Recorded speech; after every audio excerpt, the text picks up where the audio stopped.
예, 예수의 이름의 권세. 네, 어제 우리가 성경 공부를 했는데 다시 한번 집중해서 공부하는 시간 갖습니다. 요한복음 1장 12절.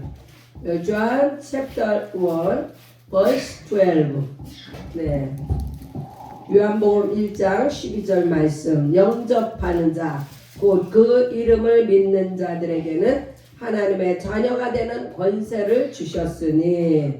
네, 할렐루야.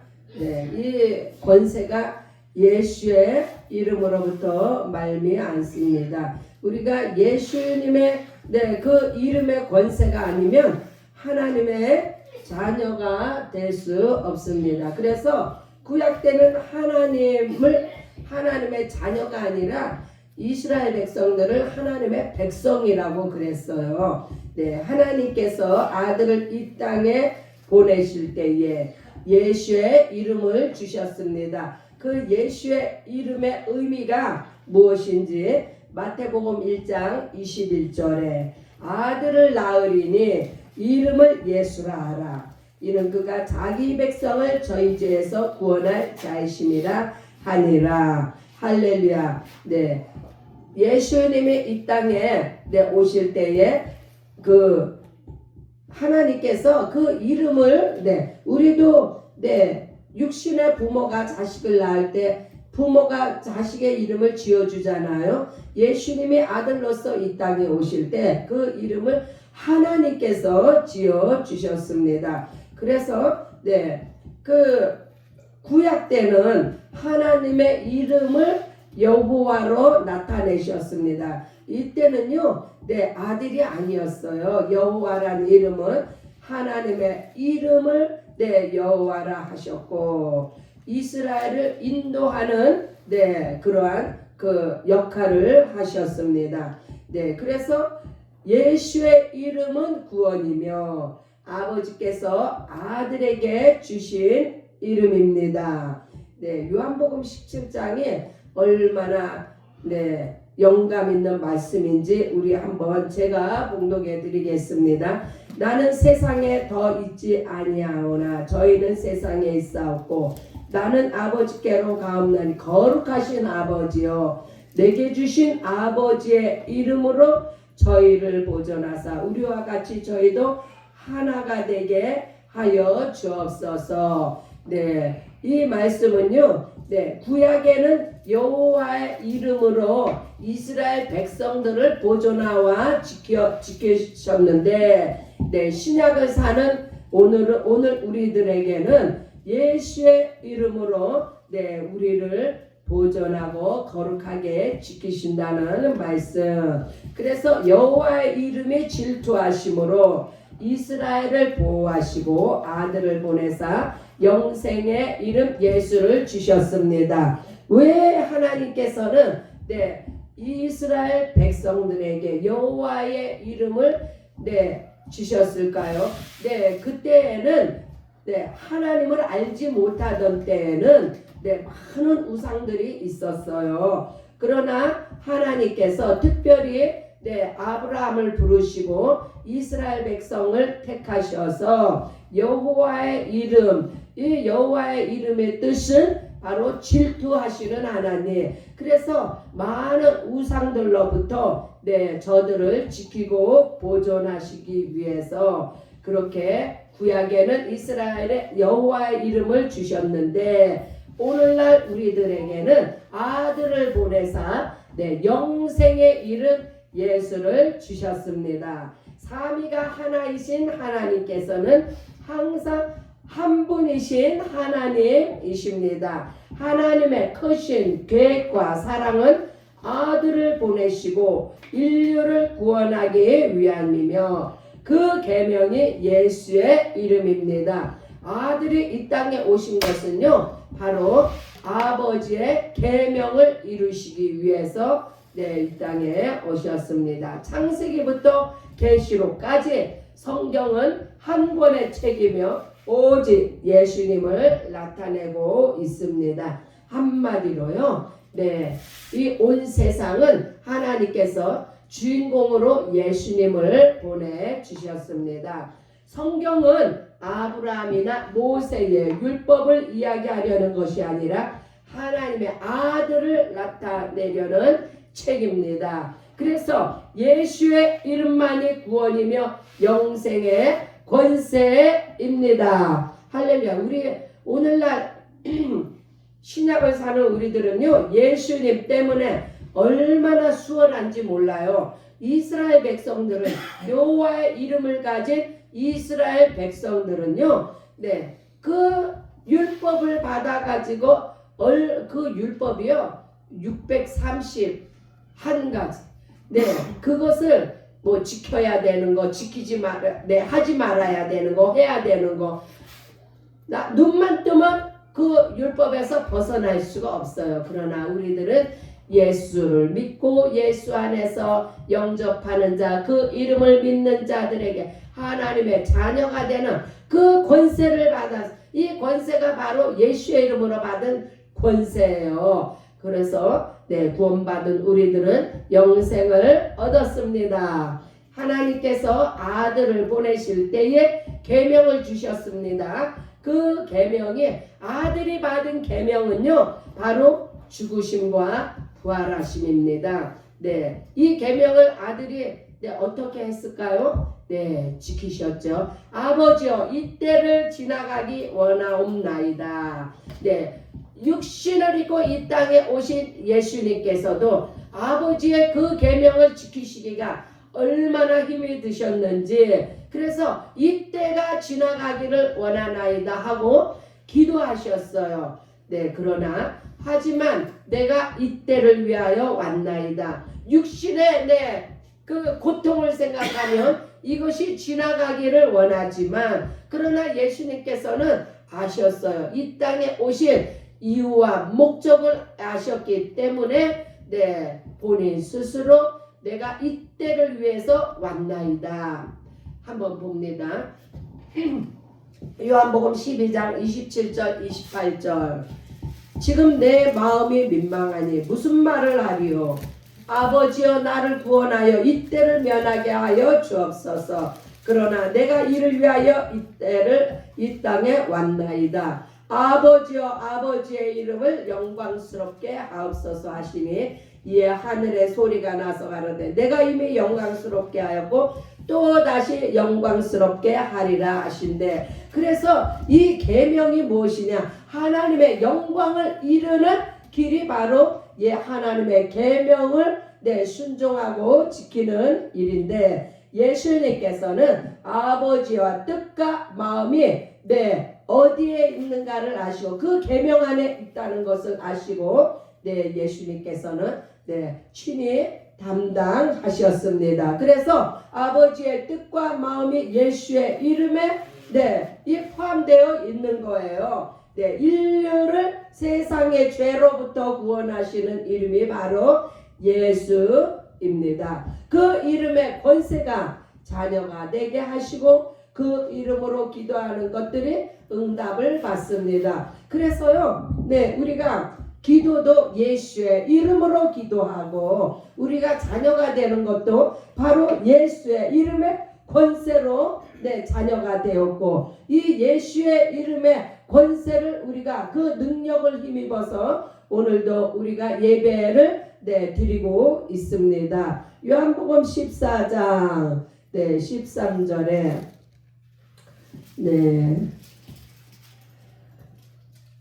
요한복음 14장 21절. 나의 계명을 지키는 자라야 나를 사랑하는 자니, 나를 사랑하는 자는 내 아버지께 사랑을 받을 것이요 나도 그를 사랑하여 그에게 나를 나타내리라. 이 아버지와 아들의 관계 속에서 우리가 연결이 되어 있는 거예요. 그 계명을 지키는 자는 바로 아버지를 사랑하는 자요. 아버지를 사랑하는 자는 예수님의 사랑을 받습니다. 예수의 이름으로 영생을 얻은 우리에게 예수께서 또다시 계명을 주셨습니다. 예수의 계명은요, 성령을 받은 이들이 감당하게 됩니다. 예수의 계명이 무엇인가? 예수의 이름으로 성령이 우리에게 임하셨고 성령의 인도하심으로 예수 증인의 사명을 감당하게 됩니다. 그래서 예수님이 아버지께 받은 계명은 바로 온 인류의 죄를 위해서 죽으시고 부활하심인가 같이 예수님이 친히 또 우리에게 주신 계명이 있습니다. 우리가 받은 계명은요,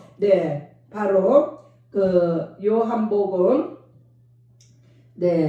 14장 26절 곧 보혜사 곧 아버지께서 내 이름으로 보내실 성령 그가 너희에게 모든 것을 가르치시고 내가 너희에게 말한 모든 것을 생각나게 하시리라. 바로 이 성령께서 우리에게 임하실 때 우리로 하여 예수의 계명을 지키도록 생각나게 하시고 그 일을 이루시게 하신다는 말씀입니다. 예수의 이름을 영접한 사람은 아버지께서 아들에게 주신 계명과 같은 똑같은 계명을 감당하게 되는데 아버지의 구원 계획이 아들을 통해서 예수의 이름으로 완성되고 죽으시고 부활하시고 온 인류를 구원하시는 그 대속의 은혜를 완성하시고 예수의 이름으로 우리 안에 임하신 성령께서는 예수께서 하신 똑같은 일을 하시게 하는 보혜사입니다. 그래서 예수님은 죽으시고 십자가에서 친히 죽으시고 부활하시는 아버지의 계명을 감당하셨고 우리는 성령으로 말미암아 거듭나는 은혜 이 거듭남도요 죽음과 부활이 연결되는 거예요. 우리의 옛사람이 성령의 침례로 말미암아 우리의 옛사람이 죽고 우리가 어떻게 거듭나요? 예수와 더불어 부활함으로 말미암아 새 생명을 입은 거룩한 그 거듭남의 사람이 되었습니다.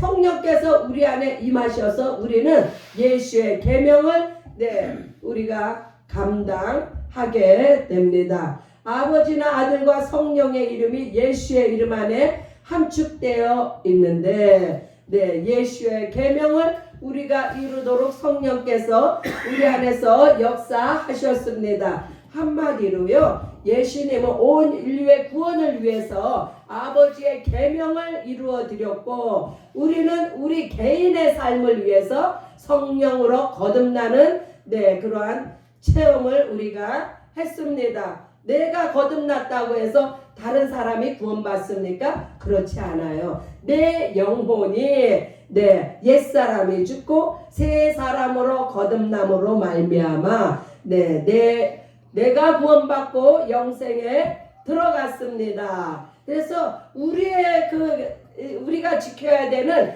예수의 계명은 얼마나 쉬운지 몰라요.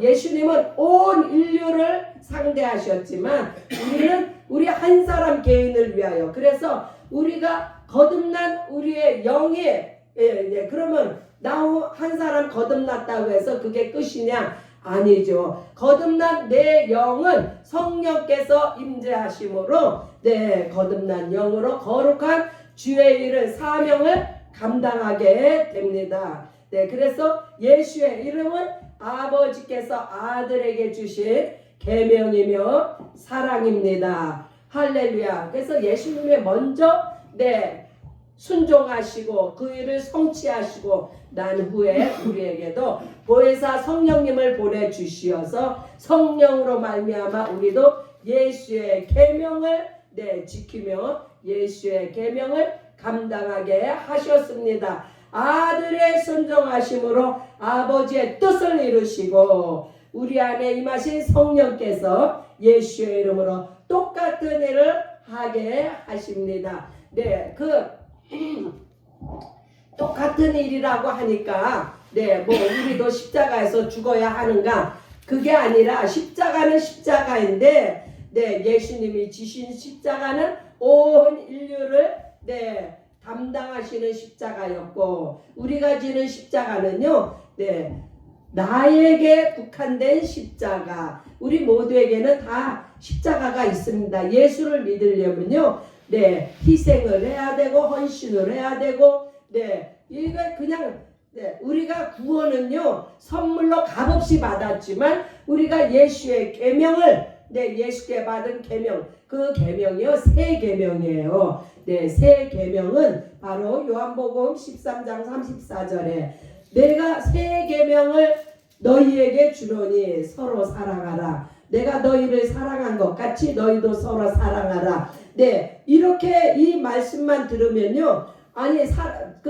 불교 믿는 사람도 사랑하고, 네, 이슬람권 사람들도 사랑하는데 이렇게 이렇게 같이 뭉개버리면요, 이 새 계명의 의미가 없어요. 이 새 계명 안에는 예수께서 행하신 온 인류의 죄를 담당하시기 위해서 죽으시고 부활하신 그 놀라운 하나님의 계명, 아버지의 계명이 이 새 계명 안에 녹축되어 있는 거예요. 그래서 우리의 사랑은 우리의 거듭난 새 영으로 말미암아 내 이웃을 사랑하고 내 몸과 같이 내가 사랑할 수 있는 것은 성령으로 거듭나지 않으면 할 수 없는 일이에요. 그래서 우리가 먼저 내가 성령으로 거듭난 후에 그 거듭난 새 영 안에서 베풀어지는 사랑, 예수의 사랑이 한마디로 나가는 거죠. 네, 내가 할 수 없는 일을 감당하게 하시는 성령님의 은혜가 내 안에 충만합니다. 할렐루야. 네, 그래서 아들이 순종하심으로 아버지의 뜻을 이루시고 우리 안에 임하신 성령께서 예수의 이름으로 똑같은 계명을 감당하게 하십니다. 아버지의 사랑과 예수 그리스도의 은혜와 성령의 역사하심. 우리 보통 우리가 축도를 들을 때 바로 이렇게 아버지의 사랑과 예수 그리스도의 은혜와 성령의 역사하심을 바로 이 세 가지가 바로 예수의 이름의 권세입니다. 예수의 이름의 권세로서 우리가 이 축도를 받는 거예요. 그래서 이 축도를 받을 때 아멘으로 화답하시면 그 아버지의 사랑이 내 안에 충만히 임하고 예수 그리스도의 은혜가 임하고 성령께서 내 안에서 역사하신다는 것을 믿으시기 바랍니다. 네, 그러므로 하늘과 땅 아래 것들이 예수의 이름 앞에 무릎을 꿇었습니다. 할렐루야. 하나님 아버지께서 예수님을 이 땅에 보내주실 때 모든 하늘과 땅 아래에 있는 것과 땅과 모든 천하 만물을 예수의 이름의 권세 앞에 무릎을 꿇게 하셨습니다. 그러면 왜 80억 인구가 다 예수의 이름에 무릎을 꿇지 않냐? 마귀에게 속아서 무지해서 어리석어서 멸망의 길을 가는 자들은요, 아무리 복음을 외쳐도 듣지 않지만 이미 예수 믿기로 작정된 자는 귀가 성령이 말하는 음성을 들을 귀가 열려 있으므로 다 예수 앞에 무릎을 꿇습니다. 할렐루야. 오늘도 우리가 무슨 기도를 하느냐? 바로 아버지의 뜻과 아버지의 마음, 아버지의 뜻을 이루어서 우리가 예수께 받은 계명을 우리가 감당하게 하옵시고 아버지의 마음을 예수님께서 얼마나 흡족하게 이루어 드렸어요. 우리도 예수 그리스도를 이름의 권세를 가지고 아버지의 마음을 흡족하게 해드리는 우리 모두가 되시기를 예수님의 이름으로 축복하며 함께 기도합니다. 기도하시겠습니다. 할렐루야. 하나님 아버지 감사합니다. 오늘도 말씀을 받았습니다. 예수의 이름의 권세로 말미암아 예수께 받은 우리가 새 계명을 또한 우리가 성령으로 거듭난 내 영에 하나님의 놀라우신 사랑과 예수 그리스도의 은혜와 성령의 역사하심이 오늘도 우리의 삶 가운데서 이루어지기를 간절히 기도합니다. 할렐루야.